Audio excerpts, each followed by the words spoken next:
Bismillah bihamdi. Assalamualaikum warahmatullahi wabarakatuh.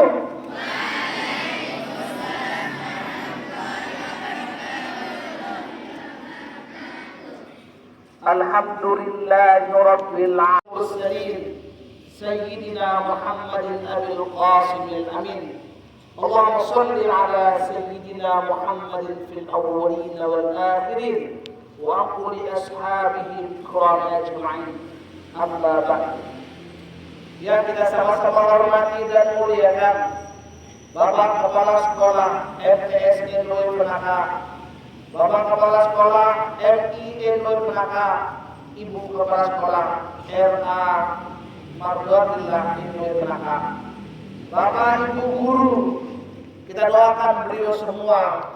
Semoga guru-guru kita semua selalu dalam keadaan sehat walafiat, membimbing kita semua, dan kita bisa nanti bersama guru besar kita Al-Maghfurah Bapak Maulana Syekh, bersama guru-guru beliau, bersama anjam Rasulullah SAW masuk surga bigel Islam. Amin ya rabbal alamin. Anak-anakku sekalian, pada hari ini, pada tanggal ini adalah 17 Agustus. Pada tanggal 17 Agustus, Presiden Soekarno berdiri. Ketika itu, pertama kali memproklamirkan kemerdekaan. Ketika itu sama seperti kalian, pemuda-pemuda bangsa Indonesia pada saat itu, anak-anak sekalian, mereka menatap merah putih. Mereka menatap bendera merah putih dengan optimis, dengan harapan. Ya, karena negara kita yang baru selesai dijajah ini bisa menjadi negara yang makmur.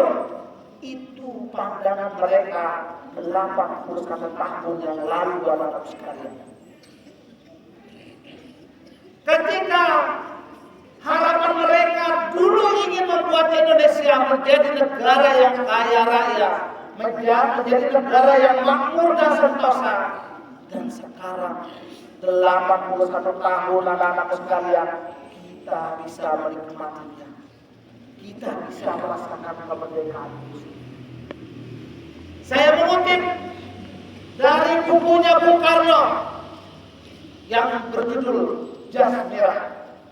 Ada 3 pesan dari bukunya Bung Karno yang berkata, yang pertama, untuk anak-anakku, ketika kita ingin menjadi patriotisme, menjadi orang yang cinta kepada tanah airnya, menjadi pemenang di antara orang-orang kompetitor kita, maka ada 3 kuncinya, kata Soekarno. Yang pertama, jangan malas. Ya.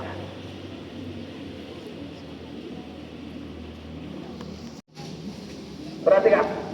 Yang pertama, jangan malas. Nih, kalau para proklamator kita dulu bersifat malas, anak-anakku sekalian, maka Insinyur B.J. Habibie tidak akan pernah bisa berhasil menciptakan pesawat pertama Boeing 737 yang disebut dengan nama pesawat Gatot Kaca pada saat itu. Bagaimana negara kita, dia sangat dihina, dia sangat diremehkan ketika Insinyur B.J. Habibie mau bekerjasama dengan Jepang pada saat itu.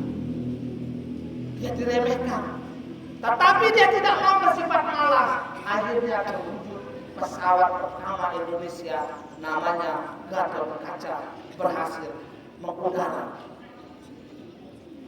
di langit Indonesia. Ini yang pertama. Seiring dengan kata ulama, anak-anakku sekalian, ijtihad wala taksal wala taqawwila. Bekerja keraslah wala taksal, jangan kalian malas. Nah, ini yang pertama. Jadi yang pertama itu adalah jangan kita malas. Yang kedua, Sifat yang dititipkan oleh Soekarno di dalam bukunya yang berjudul Jas Merah itu adalah yang kedua adalah jaga sifat akhlakmu. Akhlak. Kalau di dalam agama itu disebut dengan nama akhlak. Kalau di dalam bahasa Indonesia itu disebut dengan nama sopan santun. Kalau dalam bahasa Inggris itu disebut dengan nama attitude. Kalau di dalam agama Islam itu disebut dengan nama akhlakul karimah. Rasulullah SAW bersabda, "Innama bu'istu liyutammima makarimal akhlak." Aku diutus untuk menyempurnakan akhlak.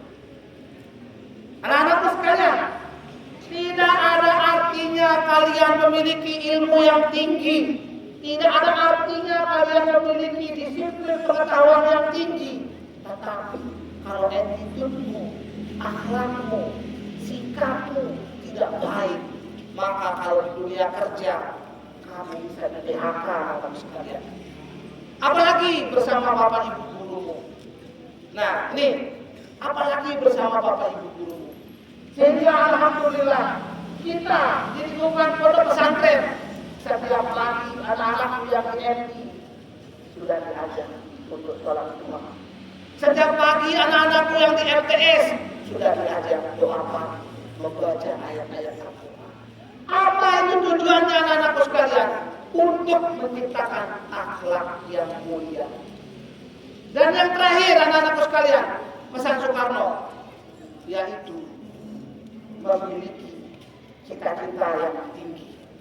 Nih, tidak ada keberhasilan saat ini anak-anakku sekalian kalau tidak dimulai dari cita-cita yang tinggi. Pak Guru selalu menjadi motivasi. Pak Guru sering katakan di Senawiyah, kita contoh kepala sekolah kalau di MTS, kalau di SMP, kalau di MI. Tapi kalau di kampus namanya rektor. Kepala sekolah itu namanya rektor. Rektor Universitas Mataram saat ini, yang menjadi kepala sekolah Universitas Mataram saat ini anak-anakku sekalian, dia itu dulu sekolahnya di LI Senior di Keruak, MTS Senior di Keruak, terus MA Senior kalau nggak salah itu di Keruak. Dan di sana kemarin Pak Guru selaku dosen pembimbing menyerahkan mahasiswa untuk PPL selama 2 bulan. Pak Guru lihat sekolahnya, ternyata masih sangat bagus sekolah kita. Artinya adalah anak-anakku sekalian, mimpi yang besar, anak yang sukses tidak dimulai dari tempat fasilitas yang mewah.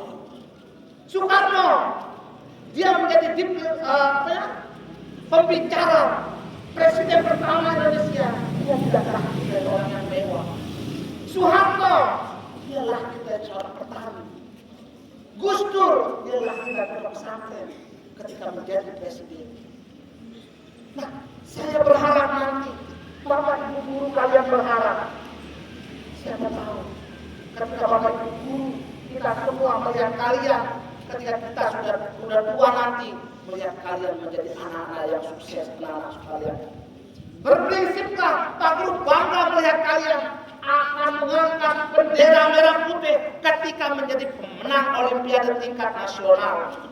Pak Guru akan bangga melihat kalian nanti anak alumni MTS Indonesia, alumni MI Indonesia akan mengangkat bendera merah putih, akan menjadi pemenang Olimpiade tingkat internasional antar negara-negara. Pak, kenapa mimpi kita terlalu tinggi? Tidak ada mimpi yang tinggi kecuali orang yang malas, orang yang tidak mau belajar, itu yang memiliki mimpi yang rendah, anak-anak sekalian. Itulah semangat yang ditanamkan oleh Presiden pertama Soekarno ketika mengumpulkan tokoh-tokoh kemerdekaan pada hari pertama dia merayakan kemerdekaan. Dia melaksanakan upacara pertama pada saat itu Karena ketika Indonesia baru merdeka, anak-anak sekalian, 99% orang Indonesia itu buta huruf, tidak ada yang sekolah. Hanya 21% yang sudah mendapatkan pendidikan. Karena Indonesia baru selesai dijajah oleh Jepang, anak-anak sekalian. Dan seraya, kami doakan anak-anak sekalian semua, alumni pondok-pondok pesantren, saya, alumni MI Ende Penaka, saya alumni MTS Ende Penaka, hanya mau bisa kuliah sampai S2, kalian harus bisa doktor nanti, profesor nanti akan bangga melihat kalian semua. Demikian nasihat yang bisa saya sampaikan pada acara momen 17 Agustus ini, dan kita doakan bersama mudah-mudahan anak-anak semua menjadi anak-anak yang sukses dunia wal akhirat. Terima kasih. Assalamualaikum warahmatullahi wabarakatuh.